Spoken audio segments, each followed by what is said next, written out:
Hello everyone and welcome back to In Depth. One of the questions that I get asked most often is how to stop procrastinating and how to manage your time effectively. I think that the two topics warrant separate treatment because I don't think that procrastination is necessarily a time management issue. So today we go in depth on procrastination. In order to stay true to the topic, and in case you are indeed currently procrastinating by watching this video instead of doing your work, I will try keeping it short because your time is valuable. So, for those of you who want the super short version, here it is. Get on with it. This is one of my own life mantras. Or the more general saying, don't do tomorrow what can be done today. I have really lived by this rule all my life, since I was a little boy, I think, and I heard the phrase for the first time from my mother. I think the phrase is actually often attributed to Benjamin Franklin, but I'm sure many other people have said that. It's also common sense. If you put the most effort at the inception, at the beginning, then you will reap the benefits later on. It's like getting elevation first and then covering distance walking downhill. So there you have it, but this is still in depth. So while still trying to keep it short, I want to elaborate a bit further. So the first thing to do is define procrastination. If you go in the dictionary, it says simply something like the postponing or delaying of a task. So I would like to add to this definition by saying that the task in question is usually difficult, long, abstract, tiring, or boring. And I should also add that the postponing that takes place is not due to rational reasons. And this is, of course, the challenge in overcoming procrastination. We associate, subconsciously or not, we associate the task with some negative emotions, like feeling overwhelmed and anxious, or we simply feel aversion to the task. So staying focused on the task is hard because it requires self-control, and self-control requires huge cognitive effort. And we've seen this in The Power of Reason. Performing a difficult calculation in your head, or formulating a logical thought, or even squeezing an extra rep at the gym, all of these require engaging the rational mind, and they require focus and self-control. On the other hand, there are so many tasks which do not require this cognitive effort, and they can be performed intuitively by our reptilian brain, like I like to call it. These tasks are usually things that we have done repeatedly before and we can now do without thinking, like when you do the dishes or you drive your car. Or even things that we find leisurely, like watching TV or going for a walk or drinking coffee with your friends. And then, of course, there are also difficult tasks, but which we still enjoy, so they become effortless. Like a writer writing a novel that they love and they're finding it effortless. This is called a state of cognitive flow. So the difficult task flows. Of course, every student wishes to feel like this doing their assignment, and everyone else wishes their job felt like that. But most often than not, we need self-control and focus against our instinct of doing something more pleasant or something that requires less focus. Procrastination is not laziness. Laziness is, for example, not doing the dishes after eating and leaving it till tomorrow, or not making your bed in the morning. And for this reason, I really do not understand laziness, but I guess we can talk about this another time. Procrastination, on the other hand, is when you do tidy up your wardrobe, but instead of studying, or maybe when you watch a stream of TED Talks on YouTube instead of working on the project that you're actually supposed to be working on. Note that at this point, both tidying up the wardrobe and watching a TED Talk on, say, neuroscience require effort and concentration. But this is still less effort than doing our work, so we do that instead. This, of course, can be very detrimental because now we have even less time to complete the task because we've been procrastinating, and we become more stressed and more anxious, and we start feeling guilty and we blame ourselves, and it's all a vicious circle. So why do we do it? And as always, the answer is down to our evolution. We are actually wired to deal with the immediate, to seek instant gratification. When we procrastinate, we dissociate our future self from ourselves now. So making plans and abstractions about the future is the realm of rational thinking. It is what distinguishes us from animals. Animals do not plan ahead for the future, but precisely because it requires cognitive effort, sometimes we do not do it. The future self will have to deal with the consequences, but also the future self is the one who benefits from the present hard work. And this is the key thing to remember. So what do we do, or what to do about procrastination? The answers become apparent when we look again at the different reasons why we procrastinate. So the first reason that we already mentioned is that working requires self-control and cognitive effort. So the ugly solution to this is to have more self-control. And this is what everybody knows, of course. And this is the difficult part. So most people fail at the resolution of overcoming procrastination. They try to power through it, or they don't even try it because it seems impossible. While it's true that self-control does come with practice, I also know that this is not the answer that anyone is looking for because it's of very little help. It's like saying that the best way to avoid procrastination is to avoid procrastination. So I'm not going to say that, and hopefully I can give better advice. So the first piece of more useful advice comes from considering the other reasons why we procrastinate. So the fact that the rewards of our work lie in the future. So we tend to disconnect from our future selves, like I said before, but this is something we can work on. It's a lot easier to work on this. It's just enough to visualize your future self. Just visualize it and really think about it. This has always done the trick for me. In a way, I feel very connected to my future self, and I would never put my future self in a position to be stressed or having to do work in a rushed manner. I'd rather deal with the work now. And this is also because I care about producing quality work, but we'll talk about this later. Some people say they work best under stress. And to an extent, these people might be right.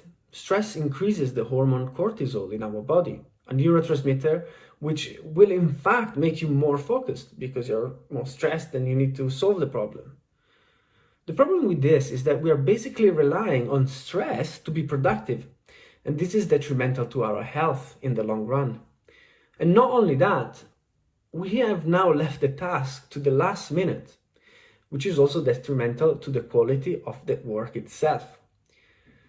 I mean, I like the last minute stress and the increased productivity that goes with it. But I leave this last minute stress for the finishing touches of my work, like proofreading, which normally we're too tired to do properly at the end, or for another round of revision. If you're studying, if you're a student, then the last minute stress just reinforces your knowledge. So not leaving things to the last minute is key and is the only way to achieve excellence.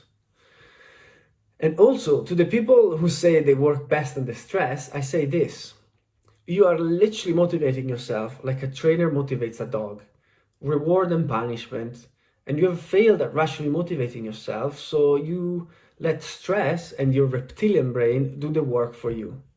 I say you're better than that, and trust me on this. It's time to quit the last minute work habit. Lack of motivation, obviously, is also very challenging to deal with, and it is responsible for most of the work that we do not do. In a way, I consider myself lucky because I learned this at a very young age. When I was in school, I remember people always wondered, how could I always solve all the math homework or always figure out the translation of a Latin text? And the most common explanation I heard from my friends was, oh, you must be good at it, so it's easy for you. I never liked that explanation because I knew that I had sat at my desk for hours on hours, refusing to get up until the problem was solved. I made it a matter of principle. So what is the consequence of this attitude? Well, I became good at math and I became good at Latin, and no one is born good at anything. Hard work is what makes us. So when you're lacking motivation, think of the fact that anything worthwhile requires work.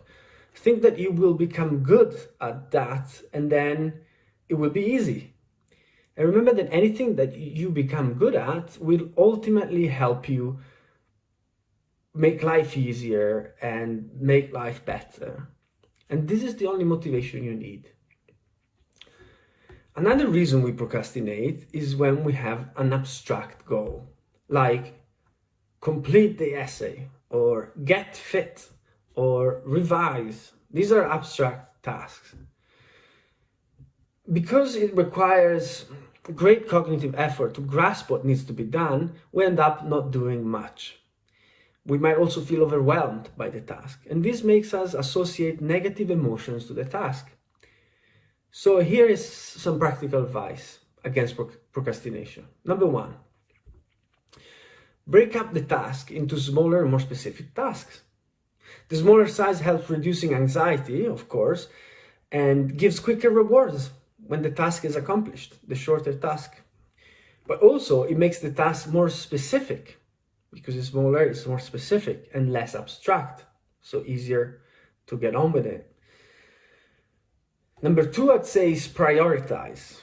Once you have identified all the subtasks, you need to create a priority. Most of the times, it is apparent what tasks should take priority, like the earlier deadline, or perhaps what needs to be done first in order to do the rest. But some of the times you can actually choose the task in order to reduce procrastination. How? I'm sure you're asking now. Well, this brings to the third point, which is keep smaller and easier tasks ready and at hand to fill time between difficult tasks. What do I mean by that? Well, suppose you have to write a long and difficult report, but you also have to manually upload and sort images or update the formatting of all the charts.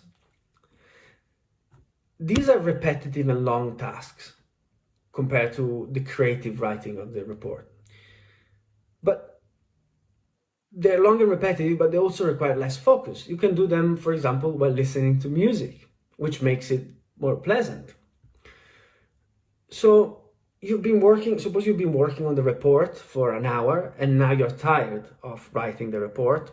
So you take a 5-minute break and then you get onto the easier and more repetitive task of working on the images.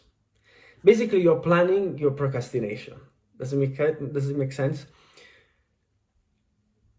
Suppose I feel nice and rested and ready to do work. I don't start with the repetitive work. I don't start with the brainless work, like I'm not gonna do laundry. I will leave the laundry to when my brain is tired from working on numbers. And then as I'm doing the laundry, which is an easier task at the cognitive level, I might play a podcast. I play a podcast while I prep my meals, and it makes it more interesting. So I alternate tasks that have different cognitive difficulty, basically. It's like a planned procrastination.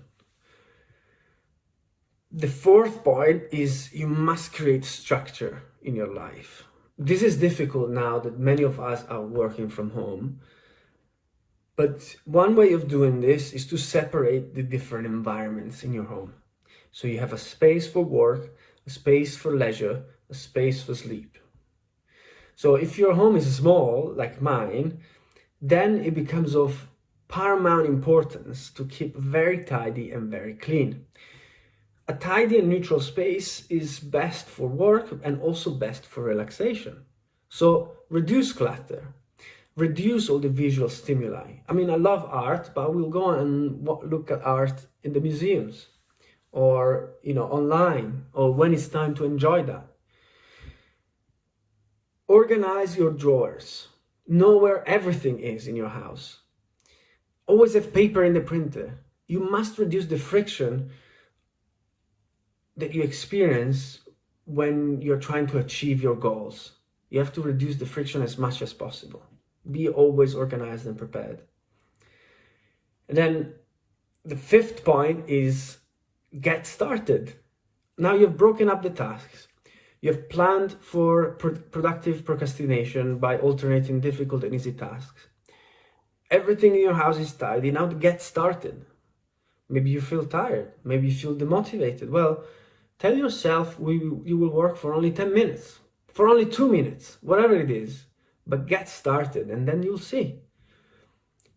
Have you had a long day and you're lacking the motivation to go to the gym? Just head there. Just go to the gym with the plan to do nothing or very little. Sometimes I do that. And I go there with the plan of doing nothing because I'm tired, and I end up having the best workout. Sometimes, of course, even if rarely, I go in and I'm actually tired. So I'm like, this is pointless, and I go home.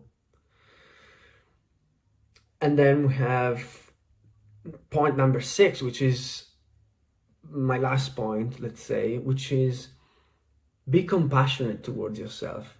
Imagine that you are a coach to yourself.